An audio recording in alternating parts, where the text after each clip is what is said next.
खान साहब की जो रेड लाइन थी दो चार थी। अब देख रहे हैं खान साहब का जहन समझते हैं कि वो क्यों इतने रिस्क लेकर बातें कर रहे हैं। आज भी उन्होंने बहुत सारी इंपॉर्टेंट बातें की हैं जिन पे हम आते हैं कि उसका जवाब जैसे मैंने कहा कि आर्मी ने भी देने की कोशिश की है। अब पहली दफ़ा पब्लिकली उन्होंने, मैं समझता हूँ उन्होंने एक तरह का उनको टांट किया, तंज किया, मतलब माइल्ड लहजे में ये कहते हैं कि टांट। इन तमाम चीज़ों का खान साहब को ये था कि पहली रेड लाइन थी कि खान साहब को ये गिरफ्तार करने की जरूरत कौन करेगा, इतने बड़े सेलिब्रिटी हैं, वज़ीर आज़म हैं। सो पहली तो रेड लाइन वो तोड़ी गई कि खान साहब गिरफ्तार हो गए।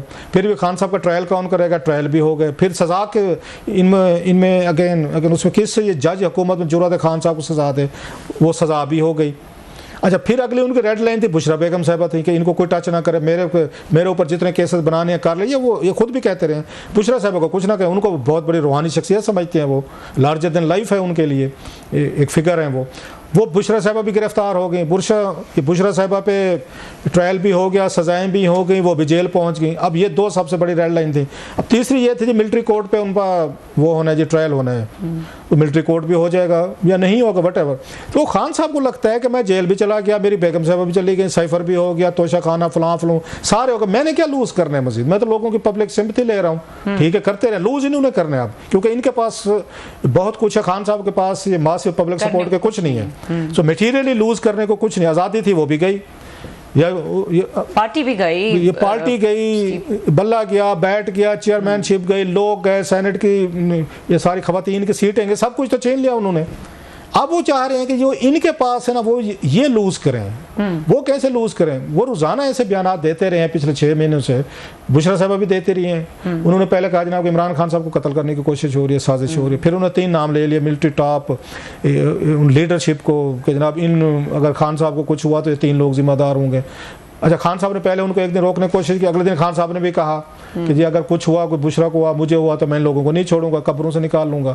इन बयानात का मकसद था कि आप उनको इतना ये गुस्से में लेकर आए कि अदालतें रिलीफ दे रही हैं, आर्मी कोई एक्स्ट्रा कॉन्स्टिट्यूशनल स्टेप ले ताकि शहबाज शरीफ साहब और इन जरदारी साहब से छुट्टी हो ना, डायरेक्ट जाएँ मसला इनमें। अब इतनी समझ उनमें भी थी कि डायरेक्ट हमने काम नहीं करना, हमने अब इतने भी मतलब वो नहीं थे। इमरान खान साहब तवक्को कर रहे थे कि इनको हटाएंगे अगर शहबाज शरीफ को या जरदारी को, जैसे मैं खिलाफ हो चुका हूँ कल को ये भी खिलाफ हो जाते, इनकी हुकूमत हटाएगी थी।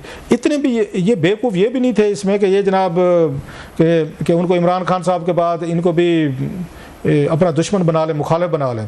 सो उसके बाद उन्होंने जो इन पे कोशिशें की, नए केसेस बन रहे हैं। नंबर 1, अच्छा इद्दत केस जो था वो बहुत बड़ा इमरान खान साहब के लिए एक पर्सनली तौर पर बहुत ज़्यादा हल्ट करने वाला केस था। उस पर उन्होंने टार्चर किया, उनको सजाएं दिलवाई, ठीक है 6 महीने बाद वो हो जाएगा, उसको उन्होंने उसमें से बरी कर दिया होगा, लेकिन आपने उनको स्ट्रेस में तो डाला।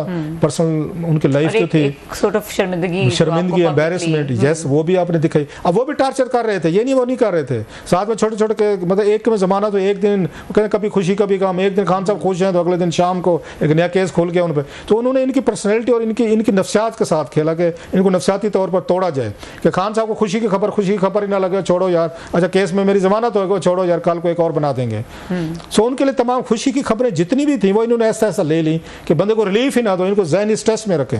वो इस तरह का टार्चर कर रहे थे खान साहब पे, अभी भी कर रहे हैं। अब एक और था, उन्होंने कहा जब खान साहब ने आखिरी दिन उन्होंने जनाब से मुनीर पे उन्होंने बड़े सख्त बयान दिए थे, तो उन्होंने कहा जनाब इनको बैन करें, पीटीआई को बैन करें, और इसके बाद इन पे आर्टिकल 6 लगे, अलवी साहब पे भी लगे और ये कासिम सूरी पे और इमरान खान साहब पे भी लगे हैं। ये था ना, अब उस पर बड़ा शोर होगा बना, उस पर बड़े खौफ डर पैदा हुआ।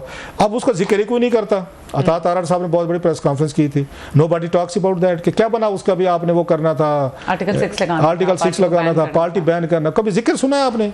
कोई हवाला, कोई रेफरेंस 1-2 दिन हुआ? मकसद क्या था कि इनको खान साहब और उनकी पार्टी को इनको ज़हनी टॉर्चर किया जाए। That's what they have done. वो ज़हनी टॉर्चर इनको करते आ रहे हैं कि खान साहब हाथ में आए हुए हैं,